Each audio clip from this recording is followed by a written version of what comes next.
Hi friends, வணக்கம் friends. இப்போ நான் ரிலேட்டிவ் ப்ரோனவுன் ஒரு தமிழ் சென்டென்ஸை ரிலேட்டிவ் ப்ரோனவுன் யூஸ் பண்ணி எப்படி இங்கிலீஷில் மாற்றி எழுதுறதுன்னு உங்களுக்கு சொல்லித்தரேன் ஃப்ரெண்ட்ஸ். இப்போ எக்ஸாம்பிள் சென்டென்ஸை ஒன்று எழுதுறேன் பாருங்கள். நீ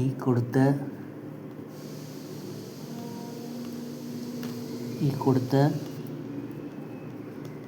புத்தகத்தை நான் படித்து விட்டேன். நீ கொடுத்த புத்தகத்தை, இது ஒரு முடிவடையாத வாக்கியம் ஃப்ரெண்ட்ஸ். நான் படித்து விட்டேன், இது முடிவடைஞ்ச வாக்கியம் ஃப்ரெண்ட்ஸ். இப்போ இப்படி கொடுத்துட்டாங்க.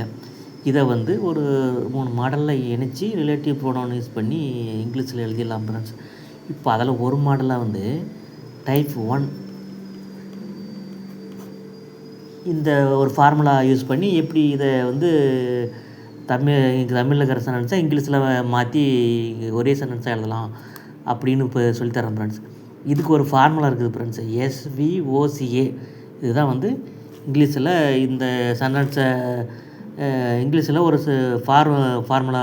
இந்த இங்கிலீஷ் சென்டென்ஸ் பேட்டர்ன் இது ஒரு ஃபார்முலா. இந்த ஃபார்முலா படி நீ கொடுத்த புத்தகத்தை நான் படித்து விட்டேன், இந்த சென்டென்ஸை எப்படி நம்ம இங்கிலீஷில் எழுதுறதுன்னு பார்க்கலாம் ஃப்ரெண்ட்ஸ். இப்போ முதல்ல இதை அப்படியே நீங்கள் வாசிங்க ஃப்ரெண்ட்ஸ். நீ கொடுத்த புத்தகத்தை நான் படித்து விட்டேன்.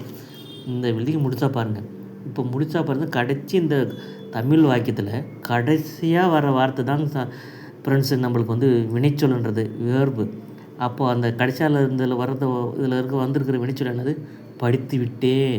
இதான் வெர்பு. இந்த வெர்பை பார்த்து யார் அல்லது எது அப்படின்னு 2 கேள்வி கேட்கணும் ஃப்ரெண்ட்ஸ்.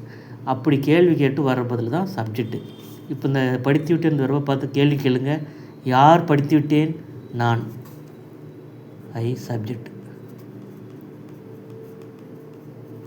படித்து விட்டேன் என்ன டென்ஸு ஃப்ரெண்ட்ஸு?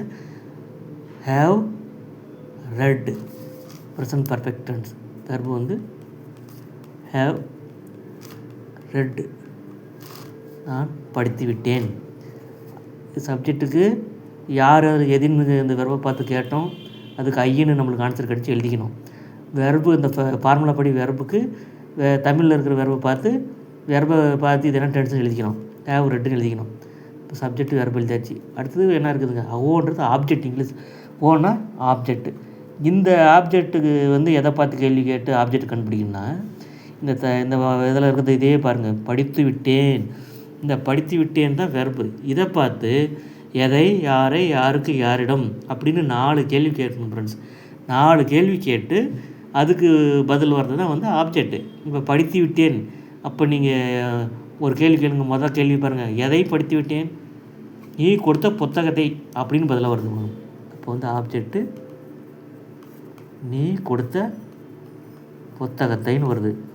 சரி, இப்போ இந்த ஆப்ஜெக்ட்டு தமிழில் நீ கொடுத்த புத்தகத்தைன்னு நீ யார் எதைன்னு கேள்வி கேட்ட உடனே நீ கொடுத்த புத்தகத்தைன்னு வந்துடுச்சு.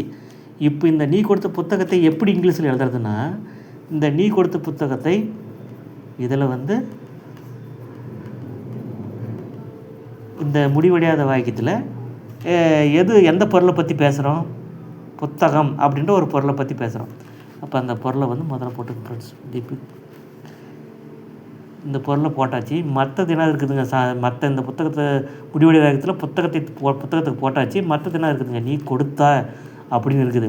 இதை நீ கொடுத்தாய் அப்படின்னு எழுதிங்க ஃப்ரெண்ட்ஸ். நீ கொடுத்தாய் எப்படி இங்கிலீஷ் எழுதிங்க? You gave. இந்த புக்குன்றது ஒரு பொருள்ன்றதுனால விச் அப்படின்ற ரிலேட்டிவ் ப்ரோனவுனை எழுதிக்கிறாங்க friends.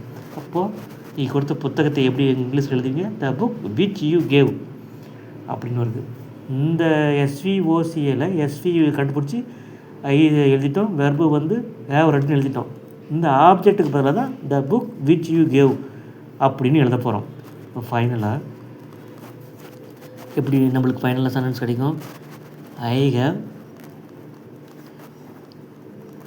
Red. Subject verb. Object எது? The book which you cave.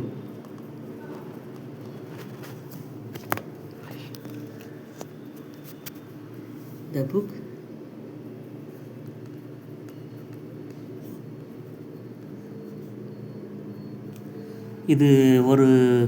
இது ஒரு மெத்தடு ஃப்ரெண்ட்ஸ். இன்னும் இன்னும் ஒரு 2 மெத்தட் இருக்குது. அடுத்தது நெக்ஸ்ட் அதை போட்டு பாருங்கள் ஃப்ரெண்ட்ஸ்.